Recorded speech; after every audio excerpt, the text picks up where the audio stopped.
All right, so next up, we got one of the more exciting prospects in this year's draft. It's really Kumar Rocker out of Vanderbilt, the Friday guy. He really burst onto the show back in 19, had that 19 strikeout no-hitter performance against Duke in the playoffs. So I think he's a really interesting prospect for a couple of different reasons. We're going to dive into some film. I'm going to pull up one of his best starts of the season this past year, where he threw a 9 innings complete game against Mississippi State, the College World Series champion this year. So I guess, Eugene and Will, when you guys look at Kumar, what are some of the things that really jump off the table to you? What makes him the kind of prospect he's kind of matured into? And what does that conversation look like if you're a big league GM that might take a chance on Rocker? Yeah, so look, I mean, obviously the body, right? It's the first thing that sticks out. Dude is 6'5", 245, 250, really athletic, with a power fastball, a whole lot of moxie and compete, and to be a 19-year-old and go to Vanderbilt and to do what he did at that age, at that level, in front of those people, you could see him pitching in a World Series at some point in a clutch situation. Like, he's the kind of guy that steps up a lot of the time when the lights turn on, you know? And those guys are not guys like him. They don't grow on trees. So there's a lot of things to like. There's definitely a lot of things to like. He doesn't get hit, right? He doesn't get hit.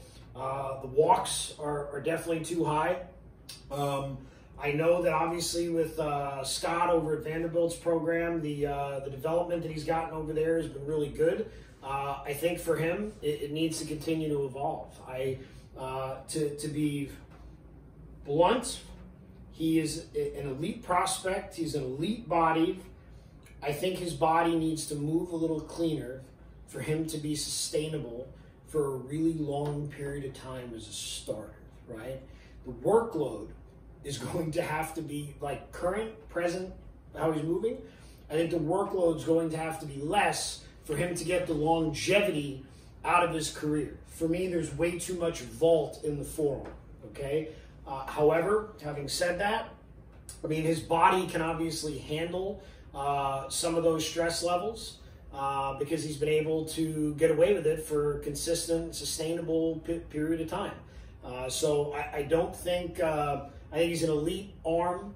I think he's an elite prospect. I think he's an elite person from everything I heard and then all of the dealings with you know, he actually trains at a buddy's place out in Tennessee during the off season, and everything I've heard has been nothing but fantastic about him as an individual, and him as a competitor, and him as a pitcher.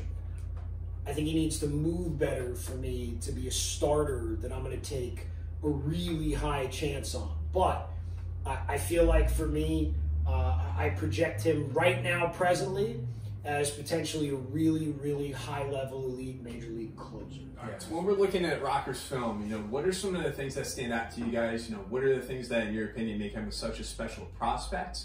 And maybe what are some of the things that might be a cause for concern? Well, why don't you start breaking this one down? Yeah, so I mean, obviously, you said partially at 19 years old doing what he did at Vanderbilt at the level he did that, like, it's pretty incredible. There's not a whole lot of guys who've had that kind of success at that level at that age. So he did some amazing feats there back in 2019. I think even in 2021, you can argue like he's one of the best pitchers in the game at that level still. So I think just at times for me, the only thing that tends to stick out for me with Kumar is that when he's really clean, he has this little almost like pimp and recoil step to it. So you can kind of see there a little bit there. Pimp's finished a little bit, has this little hop at the end. It just looks smooth, it's a little more effortless. But at times, there are definitely times when he's pitching where he tries to be a little too overpowering, in my opinion. Tries to do a little too much. Tenses up a little early, opens up a little too much, vaults just a little too much. Yeah, so it just gets a little stiff and just not as smooth, not as clean. I think that's going to hinder him a little bit.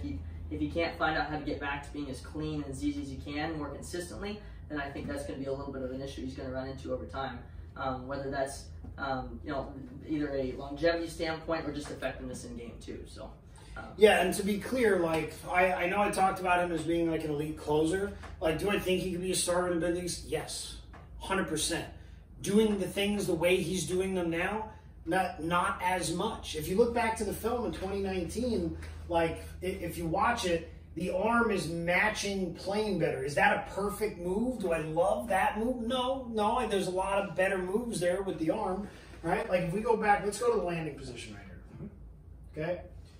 So we get, let's frame it back one more, right? So when we get here, right, we want to see that arm up, and we want to see that body close. So as we rotate, this forearm can drop in and catch and just get whipped right around like a tornado, right?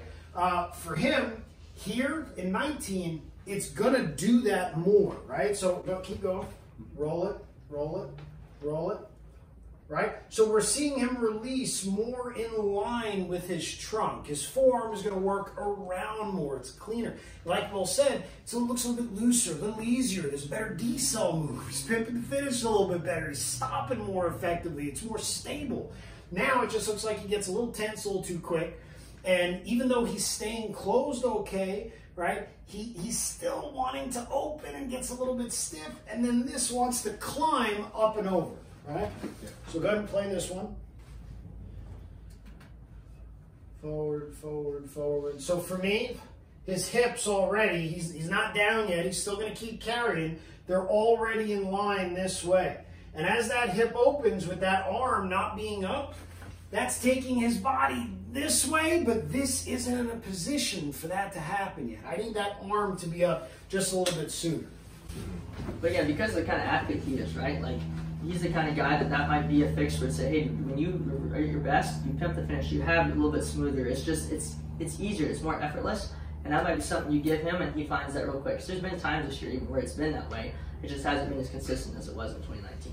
Mm-hmm. And Eugene, this is what you're referencing to in terms of just trying to get these guys lined up. So for you, this is a little bit too high, in your opinion? Yeah, when you're looking at this angle right here, when you think about how the body works, right? Our spine is going to rotate around an axis, okay? If we're throwing from over here, our spine is going to rotate like this. If we're going to throw from a higher slot, we need to create arch at landing and still rotate around that same axis. When that spine goes, our humerus, our upper arm, needs to rotate around the same plane.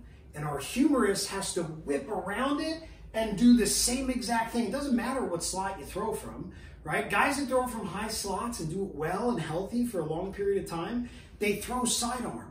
They just do it on an angle. Does that make sense? It's not their arm raising with their trunk standing still. It's their body creating flexion at landing, right? So it can rotate and the arm can catch around. And that's just not happening as much now as it was before. And I also feel like that's why the command, you know, is what I feel like the command could improve with that as well. Usually the guys with the best command, you see that happening as well. Yeah, no doubt. I mean, Rocker, his father was an NFL defensive lineman, so you can definitely see the physicality where he's big frame. You can see maybe on one of those, on maybe some of the ones where maybe it's a little high, those could be the ones where he's trying to add a little bit, but the way in which he's trying to add it might not be a way in which he captures energy most efficiently, which could work for him in those pitches where he can be able to get what he's looking for, but it sounds like it's maybe not done in a way where it's as efficient as maybe what it could possibly be. Yeah, 100%. Yeah, so, I mean, just between the physicality and, I mean, this year, it's kind of funny the way that Jack Leiter stole the show. If you look at Rocker's numbers, he improved really in almost every single category this year outside of walks, which went up from 1.9 to 2.9. So I think when you look at what he did, the level and the kind of games that he pitched in this year and in 2019, I think he can definitely do it the next level. I don't think there's a question about it. He missed bats a ton this year. He was looking at a whiff rate about like 41%. So I don't think it's a question. He has pitches. I mean, he's got a 65 fastball. His sliders is 70. So you're looking at two pitches that are almost plus. So he could fill in like possibly in the rotation or maybe even in like the back of the bullpen. You look at a guy last year, Garrett Crochet, where he ended up going in that top 10, and he was in the big leagues by the end of the year, and he ended up making an impact for the White Sox, and he will this year. So he could be one of those guys, or he could be a guy that ends up being a starter, and he's got 2+ pitches, and he's able to really do some damage with that on the mound in the starting rotation. So I know it's interesting. You talked about maybe where he fits in. And I think for you talked about more of like a reliever role, in your opinion. Yeah, that's exactly why I feel like that, right? Like so for him, I feel like in 2 years he could be in the big, like with limited development at presentability, he could be in the big leagues in 2 years with 2+ pitches. And if you keep his workload down, he can give you a long enough career out of that, like before getting, and look, the return rate on surgeries isn't bad either, even if that ever was to happen, right? I feel like he's a guy that you can put a safe bet on to be a quality reliever for a consistent period of time and miss bats, right? Again, I would want him in a lab. I'd want numbers, and I'd want to manage and monitor his workload accurately. Sure.